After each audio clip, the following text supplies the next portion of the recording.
show you all how to use it. Deep Research is accessible from a button right here in the beginning of ChatGPT. And from here, you can immediately put in any query and it's going to send it off to Deep Research. I'm a PM at OpenAI, and one of the things that we like to think about is what new features and products should we build? One of the things we've been tossing around is, should we build a new language translation app? And so this is something that I can ask Deep Research to go and research for me. So we'll take a look at the original task over here. It actually looks like the task is still going on right now, but in the meantime, while we've kicked it off, it's already looked at 29 different sources and gone through a lot of different information. Oh wow, okay, perfect. Great timing. Incredible timing. Great. So, Deep Research just put together its full analysis. It took us 11 minutes, and in that process, it looked at 29 different sites really in depth. आज आपको है ना एक ज़बरदस्त story सुनाऊंगा OpenAI से related and बहुत interesting story है, डेट्स वाई। तो देखो भाई, ये कहानी हमारे फिलिप भाई की है, फिलिप मिलन। He is a government go to at market at OpenAI। Basically OpenAI का एक एम्प्लॉय होने वाला है एंड स्टोरी बहुत इंटरेस्टिंग है, आप सुनो भाई। डीप रिसर्च की पावर है ना, इसमें आपको मालूम पड़ेगी। So today we at OpenAI launched Deep Research, and I wanted to share a deeply personal story about how this amazing tool, how it will change the world. Trigger warning related to cancer. I think कुछ personal story है जो हमारे Philip साहब हमें share करना चाह रहे हैं, और इसमें आना डीप रिसर्च का यूज़ हुआ है। बेसिकली वो नया फीचर है जो कि OpenAI ने रिसेंटली रिलीज़ करा है फॉर प्रो यूज़र, $2000 के प्लान के ऊपर है। So at the end of the October, my wife was diagnosed with a bilateral breast cancer. Overnight, our world turned upside down. She had a double mastectomy in early December and started chemo later in the month. She is a badass and has faced every step with unbelievable courage. तो basically भाई, इनके जो wife है, इनको cancer हुआ था अक्टूबर के time पे, एंड पूरी रात में उनकी दुनिया पलट गई।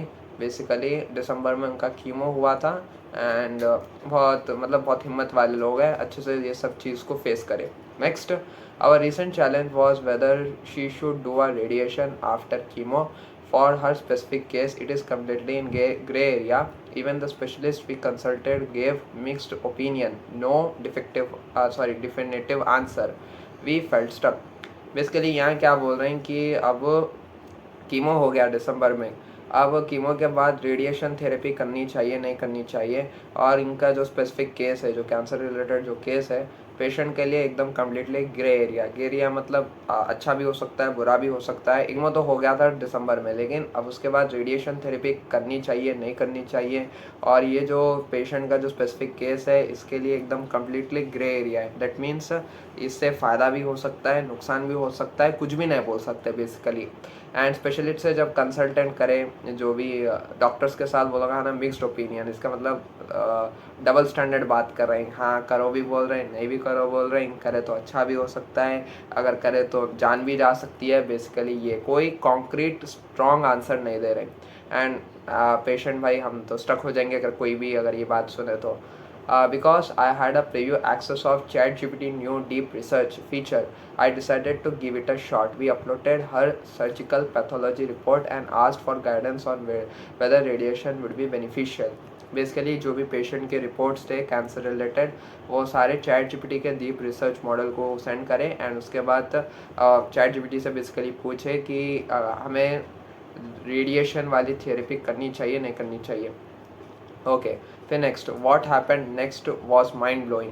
It didn't just confirm what our oncologist mentioned, it went deeper. It cited studies I would never heard of and adapted what we added in details, like her age, genetic factors. We fact-checked each study, they were on spot. तो यहाँ है ना highlight चीज़ हुई। Basically क्या है, वो जो भी इंफॉर्मेशन जो हमारा यूज़र प्रोवाइड करा डीप रिसर्च को, उससे रिलेटेड जो भी हमारी लास्ट में रिजल्ट आया, वो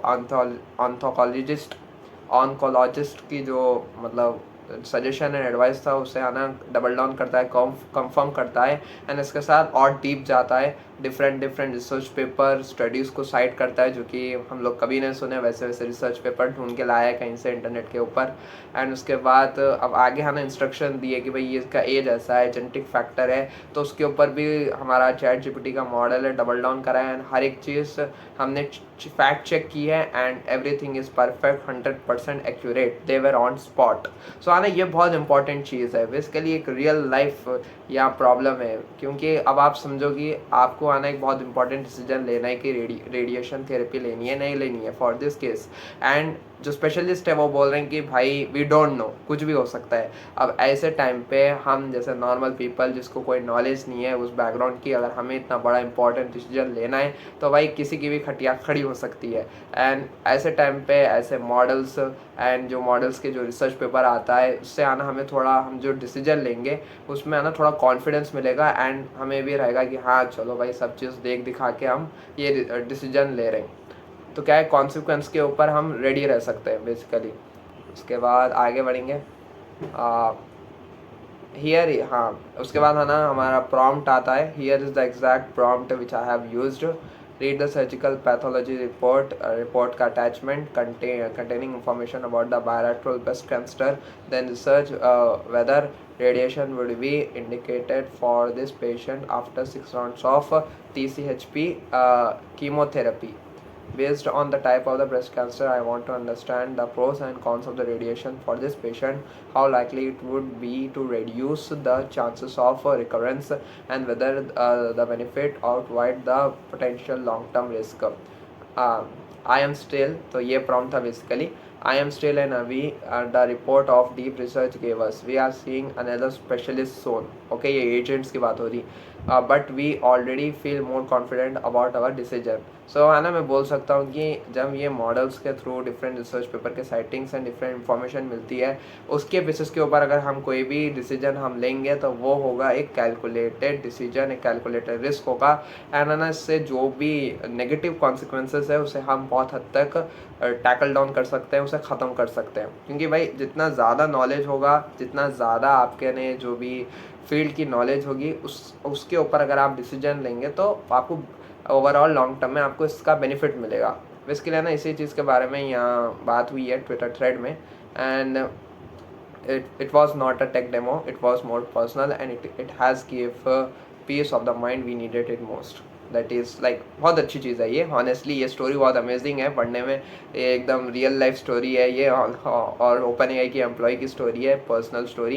एंड ये कोई रेडिट की कहानी नहीं है, ये एक यू कैन से अ रियल लाइफ इंसिडेंट है। So we often talk internally about OpenAI, about the moment when you feel AGI, and this was one of them. The thing is going to change the world, of course. तो ये story पढ़ने के बाद आना honestly मुझे लगता है कि deep research is a very big deal. लेकिन आना अभी प्रॉब्लम क्या है कि वो खाली $200 के ऊपर ही हम ले सकते हैं प्रो प्लान। एंड OpenAI का तो आपने डेमो देख लिया होगा डीप रिसर्च का, एंड इसके थोड़े बेंचमार्क्स है, बेंचमार्क्स के ऊपर हम बात करेंगे। तो है ना, बेसिकली आप लोगों को अगर आप ज़्यादा एआई में नहीं है तो आपको है ना डिफरेंस समझ में नहीं आएगा। ऐसा ही लगेगा कि ChatGPT 4o का ही रिस्पॉन्स है, बस थोड़ा बड़ा रिस्पॉन्स हमें जनरेट करके देगा। तो मैं यहाँ हूँ OpenAI की ब्लॉग में, and you can see what is the difference between ChatGPT 4o and deep research model. तो प्रॉम्प्ट है ना बेसिकली सेम है। Find evidence that show that a button with an icon and label are more usable than a button without labels or labels without icons. I know there is be a lot of user study on it. Would love to see a detailed research report along with a high level once definitive answer on the effectiveness. Basically button है, button के ऊपर अगर logos होंगे, labels होंगे तो वो user ज़्यादा use करेंगे। एंड अगर लेबल्स बटन के ऊपर लोगोस वगैरह नहीं होंगे तो वो नहीं, मतलब यूज़ नहीं होगा ज़्यादा। तो उसके ऊपर आना डेफिनेटिव आंसर्स हमें तलाश करके देना है। बेसिकली एक यूएक्स रिसर्च है, ये केस स्टडी है बेसिकली। तो यहाँ ना 4o का ये है रिस्पॉन्स एंड डीप रिसर्च का रिस्पॉन्स। पहले आप देख सकते हैं कि डिटेल जो नुआंस रिस्पॉन्स होता है, जो कि बहुत ज़्यादा इंपॉर्टेंट है, डीप जो नॉलेज है या डीप रिस्पॉन्स है वो आपको डीप रिसर्च में मिलेगी। एंड उसका रिस्पॉन्स भी बहुत बड़ा है, आई कैन से 3 टाइम्स ज़्यादा बड़ा है।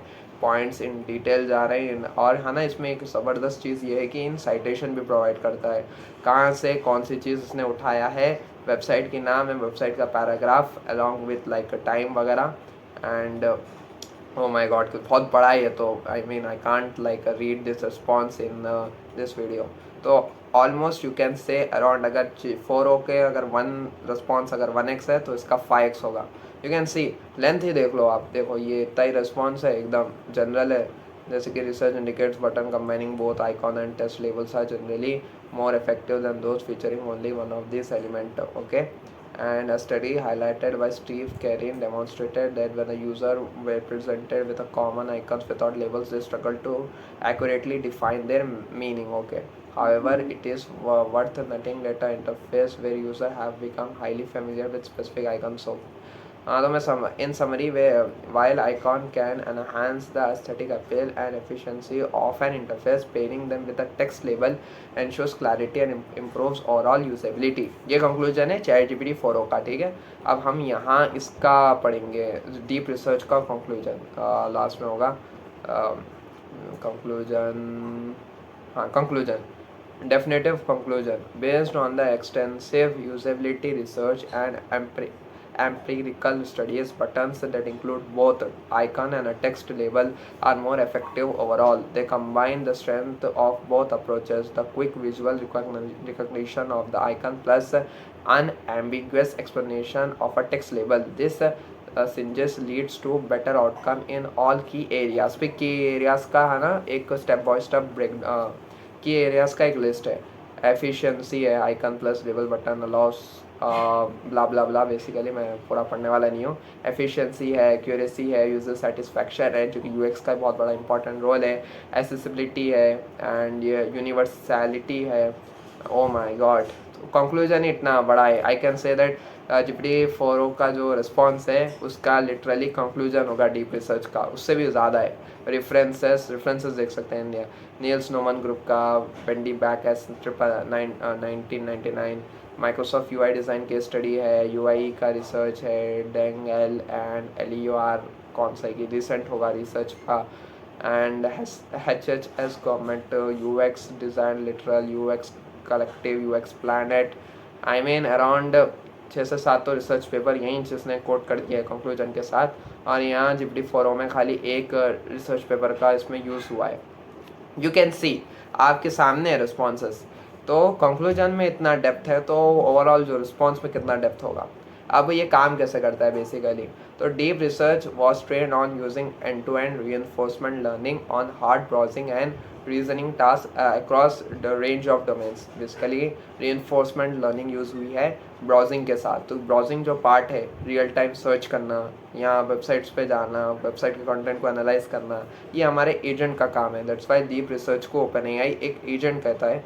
सुपर एजेंट या फिर PhD लेवल वाला एजेंट, जो भी आप नाम दो, because normal agents in depth काम नहीं कर सकते, इसलिए इनके लिए हमारे लिए नया नाम है, वो है super agents. Though that training, it learned to plan and execute multi-step trajectory to find the data it needs, backtracking and reacting to real-time information whenever there is necessary. Okay, fair enough, अच्छी बात है ये. उसके बाद है ना files को आप अपलोड कर सकते हैं. प्लॉटिंग होगी, graph using Python and graph generate होंगे, इमेजेस एंड वेबसाइट को एनालाइज करेगा इन द रिस्पॉन्स. एंड सबसे अच्छी चीज़ है कि यहाँ साइटेशन भी दिया गया है कि ईच सेंटेंस या पैसेज फ्रॉम डिफरेंट रिसोर्सेस. अब आना बेंचमार्क्स के बारे में बात करेंगे. तो पहला बेंचमार्क है ह्यूमैनिटीज़ लास्ट एग्ज़ाम. तो ख़तरनाक नाम है, ज़बरदस्त नाम दिया है, एकदम end game theory degree on humanities last exam. Basically recently released evaluation that test AI across broad range of subjects on expert level questions. The model powering deep research scores a new high at accuracy 26.6%. The test consists of 3,000 multiple choices and short answers across more than 100 subjects ranging from linguistics, rocket science, classical and ecology. Compared to OpenAI O1, the largest gain appeared in chemistry, humanities and social sciences and mathematics. The model powering deep research showcased a human-like approach by efficiently seeking out specialized information when necessary. तो basically है ना, long story short, ये एक benchmark है जिसमें basically AI models को हम test करेंगे ऑन एक्सपर्ट लेवल क्वेश्चंस. और जो सब्जेक्ट्स इसमें जो होंगे, लिंग्विस्टिक है, रॉकेट साइंस है, क्लासिकल है, इकोलॉजिकल है, केमिस्ट्री, ह्यूमैनिटीज, सोशल साइंसेस है. तो इसमें ना 3000 MCQs होंगे एंड शॉर्ट क्वेश्चंस होंगे, बेसिकली 1-2 मार्क्स के आंसर्स फॉर 100 डिफरेंट सब्जेक्ट्स, जिसके मैं रेंजेस बता दिया हूँ. अभी का जो हाईएस्ट है रिस्पॉन्सेस, तो हाईएस्ट जो एक्यूरेसी है वो है 26%. तो अब यहाँ देख सकते हैं बेसिकली GPT 4o स्टार्टिंग में इसका 3.3 एक्यूरेसी, Grok 2 का 3.8 एक्यूरेसी, क्लाउड का 4.3 जो कि आई थिंक डिसेंट है, जेमिनाई का ज़्यादा है ऑनेस्टली स्पीकिंग 6%, मैं कभी एक्सपेक्ट नहीं कर रहा था, मैं जेमिनाई को एकदम लल्लू मॉडल समझूँ था। एनीवेज ओपन एआई का oven model nice 9% is very good. Deep seek जो कि कल आया है, कल का मेहमान 9%, वेरी इंप्रेसिव बिकॉज ये COT के ऊपर ऑपरेट होता है, chain of thought prompting. And open AI का O3 मिनी जो कि मीडियम पे है 10%, एंड जो कि डीप सीक को हरा रहा, O3 मिनी हाई वाला वर्जन वो भी 13%, वो जो कि डीप सीक को हरा रहा है एंड अभी तक का state of the art model है। एंड ओपन एआई का डीप रिसर्च मॉडल जो कि 26%, लिटरली O3 मिनी हाई का डबल है, डबल 26%, यानी 100 क्वेश्चन में से 26 क्वेश्चन ये करेक्ट कर रहा। ओके, लेकिन हाँ ऑनेस्टली अगर इस रियल लाइफ में अगर ऐसा होगा तो ये पास परसेंटेज भी नहीं है, एटलीस्ट 30 तो होना चाहिए। लेकिन anyways it is providing economical value according to OpenAI, and ये है ना एक्सपोनेंशियली अपने आप ग्रो होगा बिकॉज ऑफ एआई मॉडल अपने आप को रिसर्च कर सकते हैं, तो अपने आप को इम्प्रूव कर सकते हैं। एंड इसमें जो रिइंफोर्समेंट लर्निंग होगी, इससे है ना मॉडल अपने आप को डेवलप करेंगे, एंड जो डेवलपमेंट है वो एक्सपोनेंशियल होगी, क्योंकि टेक का यही हिसाब है, मॉर्स लॉ। बेसिकली हर साल जो भी टेक्नोलॉजी होगी वो प्रीवियस से ज़्यादा एक्सपोनेंशियल एडवांस होगी, 2x होगा, 4x होगा, 8x होगा, बेसिकली लीनियर नहीं है, एक्सपोनेंशियल ग्रोथ है। उसके बाद ये GIA का बेंचमार्क है, तो आप देख लो, डीप रिसर्च का है, and you can see the levels.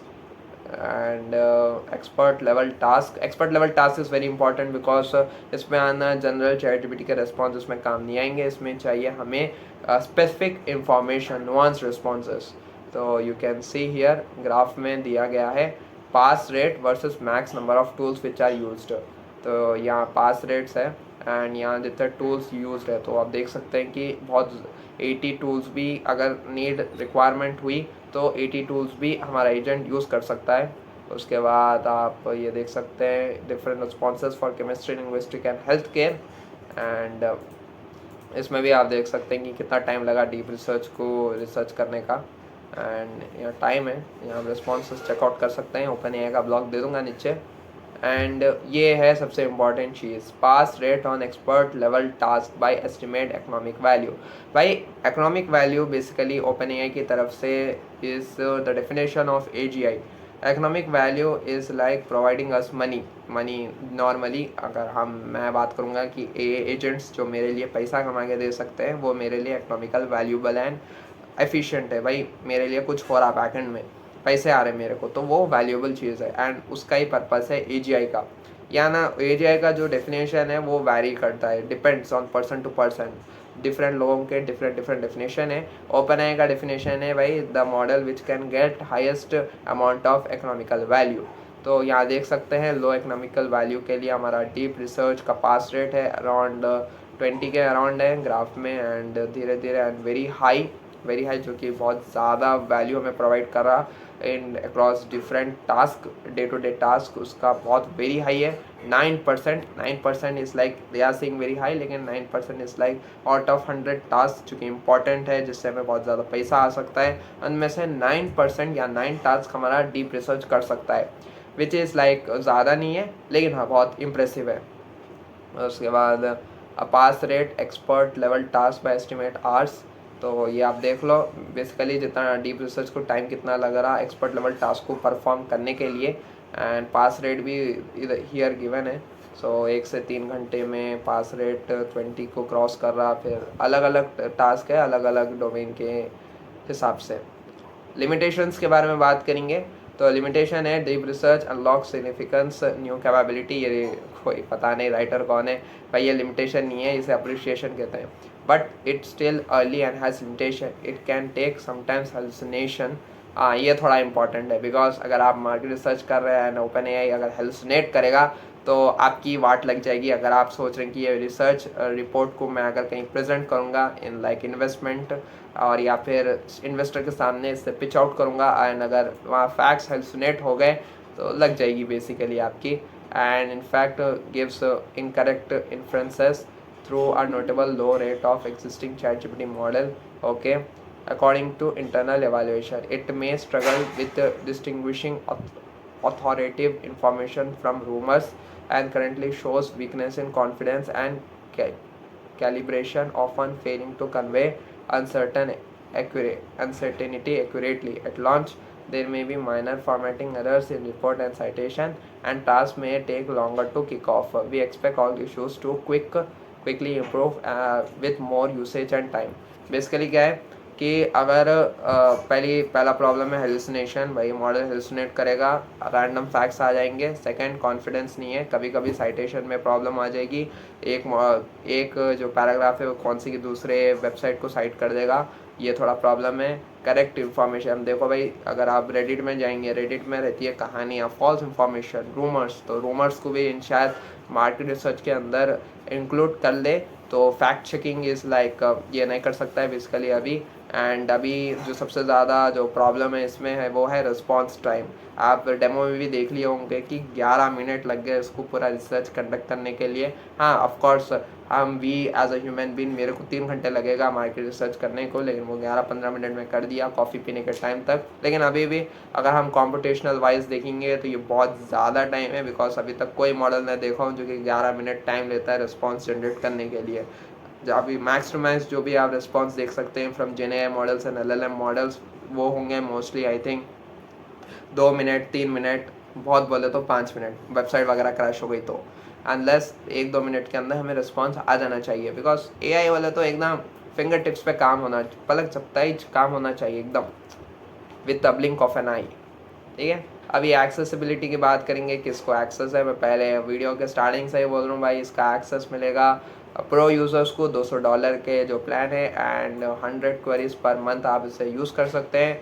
And आना अभी इसके साथ ये भी प्रॉब्लम है कि ये बहुत ज़्यादा कॉम्पिटिशनली इंटेंसिव है, बिकॉज भाई O3 का सबसे जो हाईएस्ट बेस्ट एडवांस मॉडल है रीजनिंग, वो मॉडल यूज़ कर रहे हैं. उसके साथ रीजनिंग COT भी चल रहा, चेन ऑफ थॉट, उसके साथ वेब सर्चेस भी हो रहे हैं. तो भाई इतनी सारी चीज़ें हैं, सबसे बड़ा मॉडल है, उसके साथ सबसे ज़्यादा हाई कंप्यूटेशनल टास्क रीजनिंग हो रही, फिर वेब सर्चेस हो रहे हैं. ये सारी चीज़ें पैरेलली होने की वजह से ये बहुत ज़्यादा कंप्यूटेशनल इंटेंसिव है. एंड जो भी रिस्पॉन्सेस हमें मिलेंगे इस सब डीप रिसर्च से, तो वो OpenAI कहीं ना कहीं तो स्टोर करेगी, तो उसके लिए भी थोड़ा बहुत उनको जगह चाहिए, एंड वो थोड़े बहुत प्रॉब्लम्स आ रहे हैं. एंड उसके बाद I think C+ users and enterprise के लिए धीरे धीरे दे विल रिलीज. एंड बस आई थिंक आज के वीडियो के लिए बस इतना ही. तो आई थिंक आज के वीडियो के लिए बस इतना ही. आई नो वीडियो थोड़ी बहुत लंबी हो गई है, लेकिन yes it is very important because ये डीप रिसर्च है. भाई जब डीप रिसर्च मॉडल ही इतना अच्छा रिस्पॉन्स आपको जनरेट करके दे रहा, तो भाई वीडियो तो थोड़ी लंबी बननी चाहिए. एनीवेज अब हाँ ना, इससे क्या है, जो इनिशियल लेवल का जो रिसर्च होता है, जो कि स्टार्टिंग में कभी भी आप कहीं किसी इन्वेस्टर से बात कर रहे हैं और अगर आपने रिसर्च नहीं की है, तो आप इससे आना जल्दी रिसर्च आप जनरेट कर थोड़े बहुत पॉइंट्स लेकर आप इन्वेस्टर के सामने बोलकर अपने आप को as a wise person, as a क्या बोलते हैं नर्डी, आप मेंशन कर सकते हैं कि भाई ये बंदे को सब कुछ मालूम है मार्केट का. तो वो चीज़ थोड़ी अच्छी है. लेकिन हाँ, इसमें भी और थोड़ी लिमिटेशन है. If you are talking about specific time of research, if I am talking about specific research, because अगर आप रिसर्च करेंगे तो आपको सर्विस लेना पड़ेगा, एक्सपीरियंसेस आते हैं, उसके बाद बुक्स है. तो I don't think the books का क्या रेफरेंस यूज़ हुआ है, बुक्स है. अभी ये जो भी कर रहा आर्टिकल्स एंड रिसर्च पेपर से हमें एनालाइज करके दे रहा, लेकिन आपकी जो भी पर्सनल इंफॉर्मेशन है, PDFs है, उसके बाद रेडिट के जो भी फॉरम्स में उधर भी थोड़े बहुत अच्छे इंफॉर्मेशन मिलती है. एंड सर्वेस है, ये सारी चीज़ें अभी आना इस रिसर्च में इंक्लूडेड नहीं है, तो वो थोड़ा प्रॉब्लम है. लेकिन एनीवेज अभी ग्रेजुअली अपने आप को इम्प्रूव करा, अब तो एक्सपोनेंशियल इम्प्रूवमेंट हमें देखने को मिलेगी. And it is very interesting, और देखेंगे आगे क्या हो सकता है डीप रिसर्च के साथ. एंड होपफुली देखते हैं. एंड यस, आज की video make sure to like and subscribe to my YouTube channel.